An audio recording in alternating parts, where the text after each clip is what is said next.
Bonjour, un petit tirage sentimental pour nos amis vierges du deuxième décan.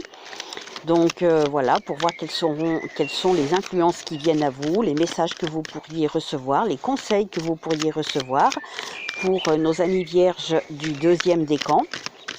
Donc pour mémoire, mes messages sont toujours très courts pour aller à l'essentiel des messages à délivrer. Donc vous aurez un bon raisonnement, mais vous n'allez pas assez au fond des choses. Donc on vous dit d'aller au fond des choses. Il va falloir le faire.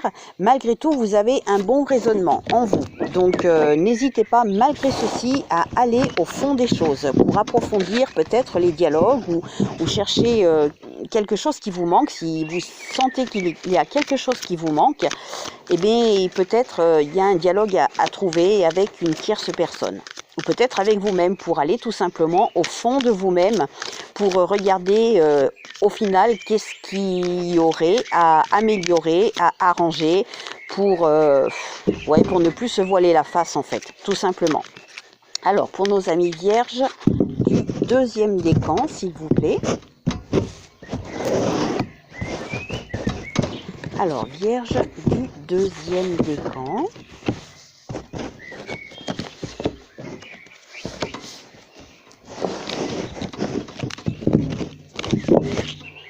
Alors, Vierge du deuxième décan, en carte principale, nous avons une action d'élever et de vous porter plus haut. Donc, à voir avec quoi ça peut vous parler. Vous aussi, il y a un contrat dans l'air. Voilà, vous n'allez pas au fond des choses. Donc, vous n'allez peut-être pas assez profondément chercher ce qui pourrait y avoir dans l'air ou en vous pour pouvoir améliorer les choses. Pourtant, on vous suggère que vous pouvez vous élever à un niveau supérieur, mais pour avoir une vision globale des choses. Pour moi, c'est pour avoir une vision globale des choses. Malgré tout, il y a un contrat dans l'air, avec un amour envoûtant et passionnant que vous allez peut-être vivre, mais alors attention, il y a une réponse non qui arrive. Donc, peut-être ne faut-il pas vous précipiter pour signer ce contrat, parce que vous allez peut-être vivre justement cet amour envoûtant, mais qui risque d'être comme un coup de foudre. Donc là, il est dit non, voici la réponse à votre question. Donc j'ignore quelle est votre question au moment où vous regardez la vidéo, mais j'ai l'impression qu'il ne faut pas vous précipiter lorsque vous allez rencontrer quelqu'un. Ça risque d'être passionnant, ça risque d'être vécu un petit peu comme un coup de foudre. Vous allez peut-être pouvoir parler effectivement association, pouvoir vivre ensemble, etc. Mais il faut vraiment aller au fond des choses pour pouvoir bien étudier ce qui peut aller et ce qui pourrait ne pas aller. Voilà, la réponse est non. Alors je ne sais pas pourquoi la réponse est non. On va tirer une autre carte. Parce que, à mon avis, il ne faut pas se précipiter lors d'une prochaine rencontre. Et on vous dit dépendance aussi. Ah, alors attention. Marrant, elle était au milieu et je l'ai tirée aussi pour le premier décan. Alors attention aux amis vierges. Faites attention à votre dépendance affective. Hein. Attention. Et là, on vous dit que vous êtes en présence de votre moitié, ou alors vous allez être en présence de votre moitié prochainement, si ce n'est pas encore fait. Voilà, une alchimie, une attirance mutuelle. Donc, voilà, il y a peut-être quelque chose qui va vraiment vous attirer quelqu'un. Mais on vous dit attention aussi, vous aussi, c'est marrant, hein, la dépendance, elle était là aussi pour les vierges du premier décan. Donc, ça doit être général pour les vierges. Au moins déjà du deuxième décan, des deux premiers décans, pardon, parce que peut-être que lorsque vous allez rencontrer la personne, ça va être quelque chose, une attirance mutuelle certes, mais quelque chose de chimique, de psychique, d'envoûtant. Donc attention, je sais pas, j'ai l'impression que vous allez penser que vous allez être en présence de votre âme sœur, mais gardez dans un coin de votre tête qu'il y a la réponse non ici. Donc, faites attention à votre prochaine rencontre, parce que ça peut être votre âme sœur pendant un moment dans votre vie, pendant quelques temps, quelques mois, quelques années, mais malheureusement, ça risque de ne pas perdurer. Donc, je sais pas. En plus, le chiffre 11, je suis en train de voir, pardon, mais j'y vois seulement maintenant que le chiffre 11, je l'associe à beaucoup de choses négatives. Alors, je ne vais pas rentrer dans les détails, mais dans ma vie, il y a beaucoup de choses négatives qui sont associées au chiffre 11, que ce soit le 11e jour, le 11e mois, le 11 d'une adresse, le 11 d'une année, le 11 d'une date de naissance. Il y a beaucoup de choses 11 et je suis en train de voir que ça correspond à la carte non.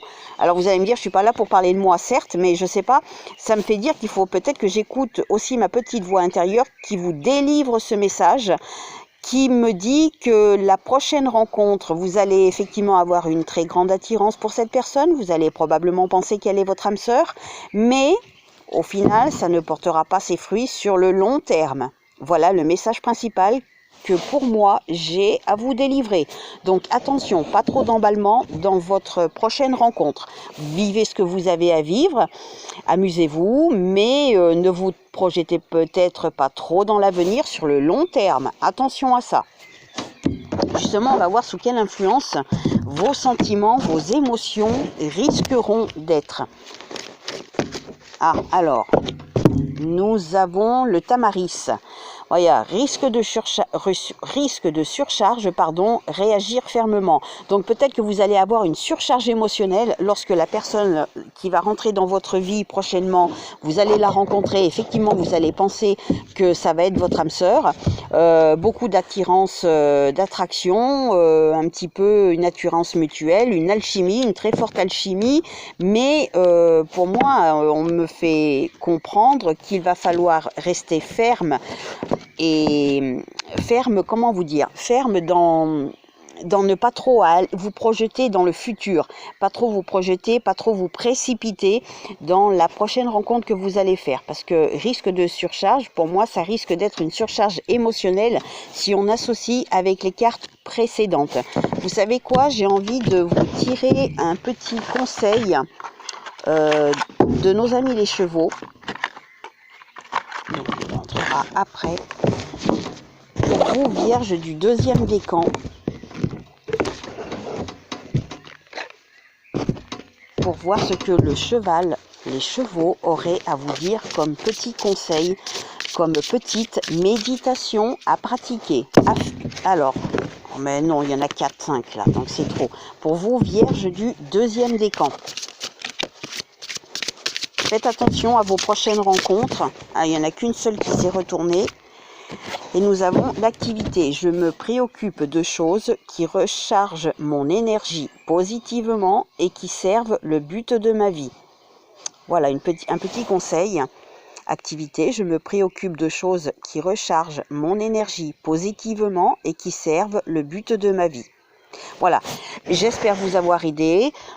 Pour petit rappel, j'ai eu une consultation il y a 3 ans avec une personne et elle vient de me faire un retour seulement maintenant au bout de 3 ans. Donc je n'ai pas de maîtrise sur le temps de mes consultations au niveau du temps. J'espère toujours que c'est dans les semaines ou dans les mois à venir, mais malheureusement, voilà, j'ai eu une personne qui m'a confirmé que ça s'est réalisé 3 ans après.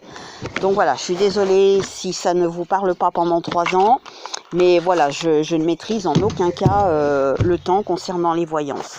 Voilà, je vous souhaite de prendre bien soin de vous, faites attention à vous, pas de précipitation, et puis les choses bonnes arriveront par la suite. Voilà, bonne chance à vous, bonne journée, à bientôt.